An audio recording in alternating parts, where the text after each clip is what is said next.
বীর মুক্তিযোদ্ধা lieutenant colonel অবসরপ্রাপ্ত শরীফুল হক ডালিম রচিত স্বৈরাচারী আওয়ামী সরকার কর্তৃক নিষিদ্ধ ও ইতিহাসের অজানা অধ্যায়, যা দেখেছি, যা বুঝেছি, যা করেছি থেকে আজ পাঠ করছি 50তম পর্ব।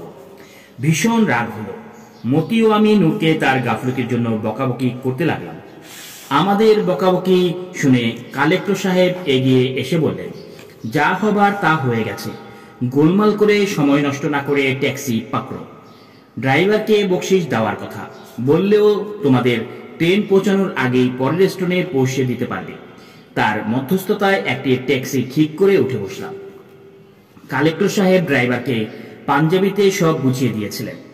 শিখ ড্রাইভার তার হিন্দুস্তান ট্যাক্সি চালিয়ে দিল উল্টো বেগে। রাস্তা মোটামুটি তীব্র বেগে ছুটে চলছে আমাদের ট্যাক্সি। ভাবলেহীন অবস্থায় স্টিয়ারিং হাতে বসে আছে সর্দারজি।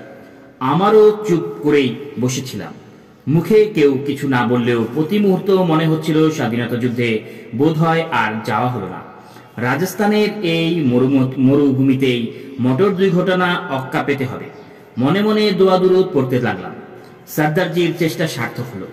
ট্রেন আগেই সে আমাদের পৌঁছে দিল পরবর্তী স্টেশনে। ড্রাইভার পাঞ্জাবিতে বলল, দেখো সাবজি, আছি পৌঁছ গায়ে। সর্দারজির মুখে একটা গর্বের হাসি। আমরা ট্যাক্সি থেকে নেমে ভাড়ার উপর মোটা বকশিশ দিতেই সর্দারজি হাসি আরো বড় আকারে ধারণ করলো। মিনিট 15 পর ট্রেন এসে গেল। আমরা নিজেদের নির্দিষ্ট কামরায় গিয়ে উঠে বসলাম। ঘাম দিয়ে যেন জ্বর নেমে গেল। মেল ট্রেন ছুটে চলল। কামরায় আমরা মোট 4 জন যাত্রী। দূরপাল্লার মেল ট্রেন। বুফে কার আছে, বিছানাপত্র বন্দোবস্ত রয়েছে। পয়সা দিয়ে বিছানা আনিয়ে নিয়ে যার যার বার্থে শুয়ে পড়লাম। রাতে ছুটে চলছে কালকা মেল। পরদিন ভোরে দিল্লি পৌঁছব আমরা।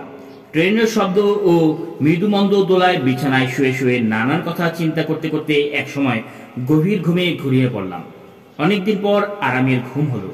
হঠাৎ করে ট্রেনের ঝাঁকুনিতে ঘুম ভেঙে গেল। চোখ খুলে দেখি আমাদের সহযাত্রী পাশের ভদ্রলোক আগেই ঘুম থেকে জেগে জানলা খুলে বাইরে তাকিয়ে বসে আছে। শুয়ে শুয়ে দেখলাম বাইরের অন্ধকার ফিকে হয়ে আসছে। ভোরের পূর্বাভাস। দেখতে দেখতে চারদিক ফর্সা হয়ে গেল। পূর্ব দিগন্তে লাল সূর্যের উদয় হলো। উদীয়মান সূর্যের লালিমায় রক্তিম হয়ে উঠল পূর্ব আকাশ। সূর্যের আলোয় জেগে উঠল পৃথিবী। জানালা তুলে দিলাম আমি। ভোরের ঠান্ডা হাওয়ায় ঝাপটা লাগলো চোখে মুখে। মুখ ঘোরাতেই চোখে পড়ল পাশের ভদ্রলোক সূর্যের দিকে চেয়ে নমস্কার করছেন আর বিড়বিড় করে কি সব বলছেন। বুঝলাম সূর্যদেবের ভক্তি করে মন্ত্র পাঠ করছেন ভদ্রলোক। আমি উঠে টয়লেটে গিয়ে ঢুকলাম। প্রাতঃক্রিয়া সেরে হাত মুখ ধুয়ে প্রস্তুত হয়ে বেরিয়ে দেখি মতি অনু তখনও ঘুমাচ্ছে। ওদের ডেকে তুললাম। একে একে ওরাও ক্রিয়া সেরে আমার পাশে এসে বসলো। কালকা মেল ঘন ঘন হুইসেল দিতে মন্ত্রগতিতে এগোচ্ছিল। ঘড়িতে তখন 6টা 30 মিনিটের উপরে বাজে। বুঝলাম দিল্লির কাছাকাছি এসে গেছি। 7টায় পৌঁছানোর কথা। ঠিক 7টার সময় কালকা মেল এসে থামলো দিল্লি স্টেশনে।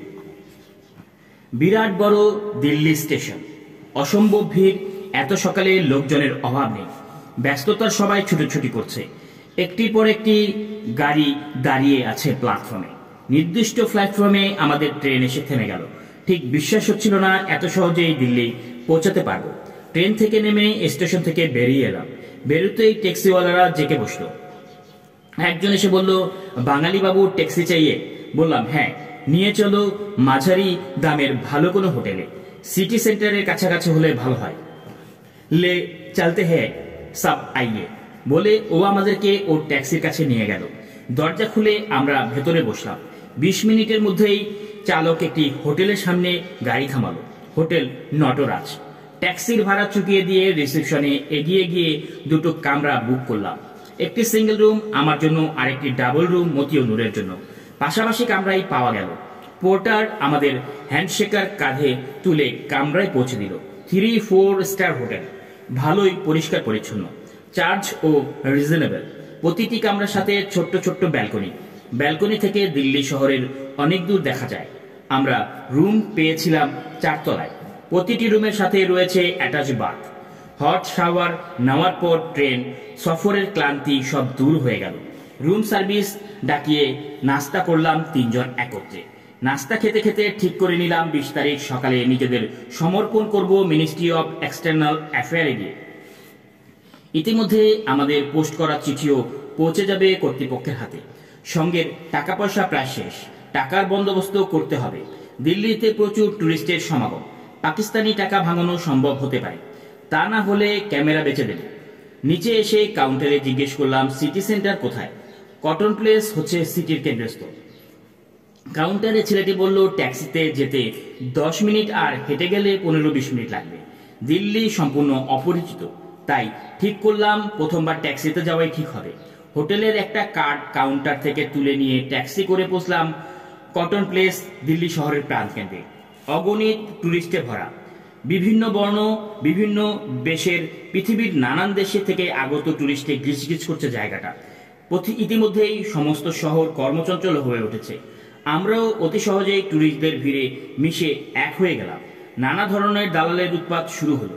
কেউ জিজ্ঞেস করছে মেয়ে সঙ্গী লাগবে কিনা, কেউ বা জিজ্ঞেস করছে মদ চাই কিনা ইত্যাদি।